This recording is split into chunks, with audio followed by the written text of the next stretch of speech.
Logarithmes. Les logarithmes sont des éléments mathématiques, caractérisés par l'écriture de l'abréviation log ou ln. La base dans cet exemple est 3, et l'argument est 27. Contrairement aux racines ou aux puissances, il n'y a pas d'élément graphique particulier, délimitant, par exemple, l'argument du logarithme. La seule est la base, qui apparaît à droite comme indice du logarithme. Dans l'écriture en noir, l'argument est placé entre parenthèses. Et donc dans lambda, il n'y a pas besoin d'une ouverture et d'une clôture de l'argumentation. En fait, il est reproduit comme dans l'écriture en noir avec la parenthèse. Laissez-moi vous donner un exemple.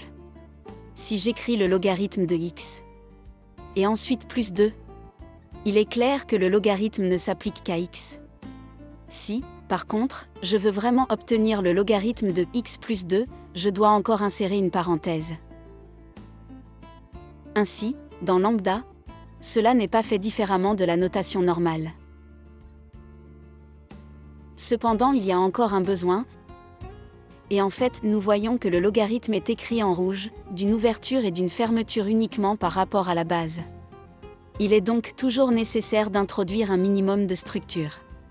Mais pour simplifier les cas où, par exemple, le logarithme naturel, c'est-à-dire de la base e, et le logarithme décimal, c'est-à-dire en base 10 ou le.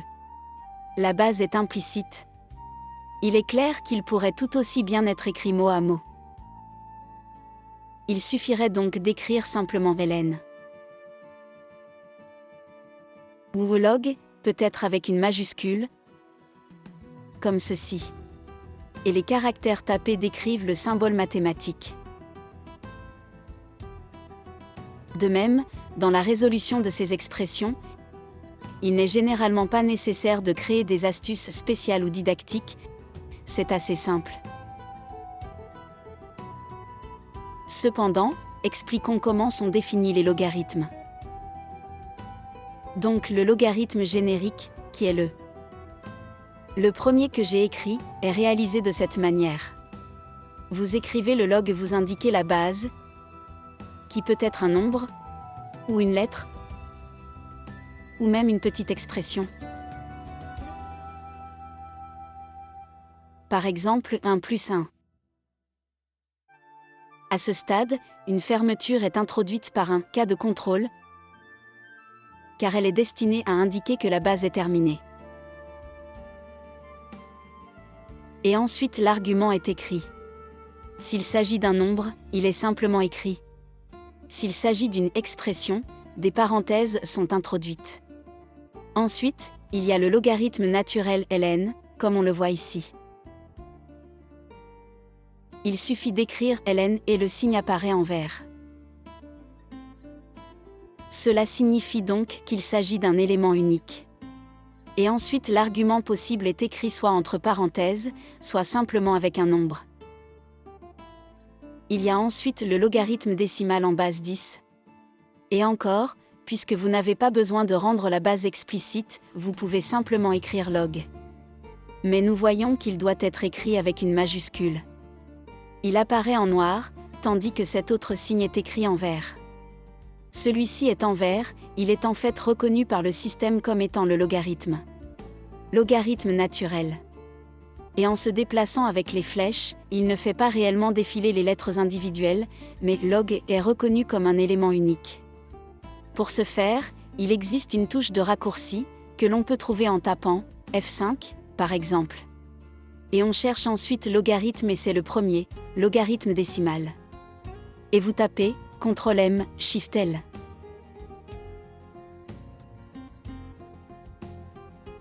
Avec un L majuscule. Donc, CTRL-M. Et ensuite SHIFT-L. Le terme logarithme est ainsi entré, et il est alors reconnu comme un élément, et alors l'argument est écrit.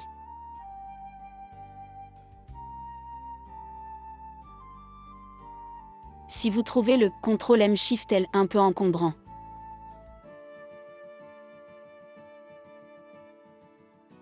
il sera toujours possible de les modifier via les profils. Dans ce cas, nous pouvons changer la touche associée. Par exemple, on pourrait avec CTRL-L écrire directement le logarithme décimal, sans avoir à utiliser celui qui est prédéfini.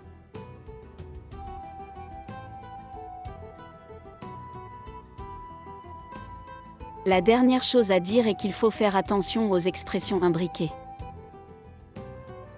C'est-à-dire, si je dois dire logarithme de x à la seconde.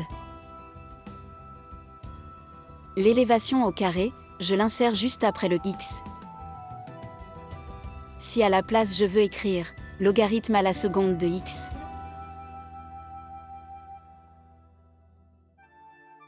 Dans ce cas, cela ne sert à rien, je supprime et copie la ligne précédente avec CTRL-D. Si à la place je veux faire le logarithme à la seconde de x, faites attention à l'écrire correctement. Il faudrait peut-être aussi insérer une parenthèse. Essayons avec F4 et voilà, logarithme de x, à la seconde près.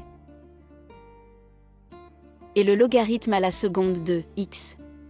Ils sont en fait reconnus dans les deux manières que nous avons écrites.